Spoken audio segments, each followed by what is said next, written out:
ഇബ്ലീസിന്റെ ഒരു പ്രസംഗമുണ്ട്, വലിയൊരു ഐറ്റാണത് മഹ്ശറിൽ. അവിടെ പ്രസംഗിക്കുന്ന ഒരാൾ ഇബ്ലീസ് മാത്രമാണ്. ഇബ്ലീസ് ഒരു വലിയ വാഗ്മിയായിട്ട് സ്റ്റേജൊക്കെ വെച്ചിട്ട് ആളുകളൊക്കെ അഭിമുഖീകരിക്കും. ഒകാല ഷൈത്താൻ പറയാണ്, ലമ്മാ ഖുദിയൽ അംറു, കാര്യത്തിന്റെ വിധി അങ്ങ് നടപ്പിലാക്കപ്പെടുമ്പോൾ ഇബ്ലീസ് പറയുകയാണ്, ഇന്നല്ലാഹ വഅദകും വഅദൽ ഹഖ്, അല്ലാഹു നിങ്ങളോട് ചെയ്ത വാഗ്ദാനം സത്യമായ വാഗ്ദാനമാണെന്ന് ഇപ്പൊ തെളിഞ്ഞില്ലടോ മനുഷ്യന്മാരെ. ആലോചിച്ച് നോക്കി സുഹൃത്തുക്കളെ, നിങ്ങളൊന്ന് ആലോചിച്ച് നോക്കി. ഈ കണ്ട എല്ലാ കെണിയും കണിച്ചിട്ടേ ഒടുക്കത്തൊരു വസിയത്ത് നോക്കി. നിങ്ങൾ നരകത്തേക്ക് ഏതായാലും പോകാൻ പോവാണ്.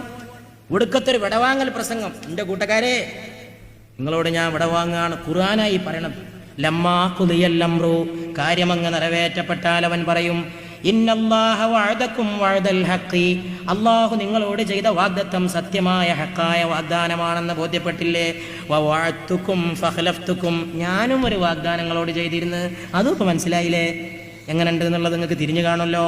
അതുകൊണ്ട് വമാ കാന ലീ അലൈക്കും മിൻ സുൽത്താൻ, നിങ്ങളുടെ മേലിൽ എനിക്കൊരധികാരവും ഇന്നില്ല, ഞാനും നിങ്ങളും തമ്മിൽ വഴി പിരിയാൻ പോവാണ്.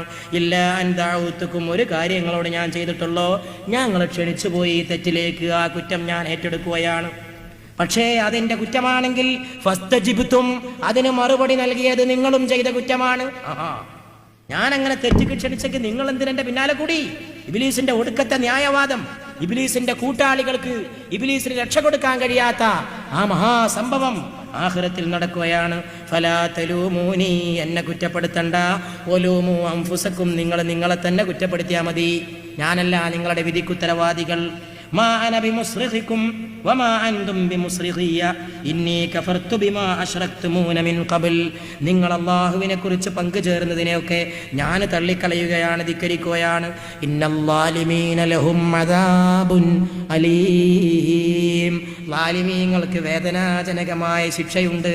റസൂലുള്ളാഹിന്റെ പ്രസംഗേറ്റാണെന്ന് തോന്നിപ്പോകും. ലാലിമീങ്ങൾക്ക് ശിക്ഷയുണ്ട്. ആരാ പറഞ്ഞത്? ഏറ്റവും വലിയ ലാലിമ് ഇബ്ലീസ്. ഇബ്ലീസിന്റെ ഒരു പ്രസംഗം നരകത്തിലേക്ക് പോകുന്ന ആൾക്കാർക്കുള്ളൊരു ഐറ്റമാണ്. ഈ നരകത്തിൽ നിന്ന് രക്ഷപ്പെടാൻ യാചനകൾ നടത്തി നോക്കും ആളുകൾ, ഒഴിവ് കഴിവ് പറഞ്ഞു നോക്കും, നരകം കാക്കുന്ന മലക്കിനോട് പറഞ്ഞു നോക്കും, ഒന്ന് രക്ഷപ്പെടുത്ത് ഈ തീ. അതിങ്ങനെ ചോദിക്കും തോറും മലക്കുകൾ അങ്ങോട്ട് വാദപ്രതിവാദം നടത്തും. മുർസലീങ്ങൾ വന്നിട്ടുണ്ടായിരുന്നില്ലേ? ഗ്രന്ഥങ്ങൾ തന്നിട്ടുണ്ടായിരുന്നില്ലേ? അള്ളാഹു നേർമാർഗം കാട്ടിത്തന്നിട്ടുണ്ടായിരുന്നില്ലേ? എന്തിന് നീ വഴിപിഴച്ചു? അങ്ങനെ ഓരോ ചോദ്യത്തിനും വീണ്ടും വീണ്ടും ആ നരകത്തിലേക്ക് തള്ളിക്കൊണ്ടിരിക്കും.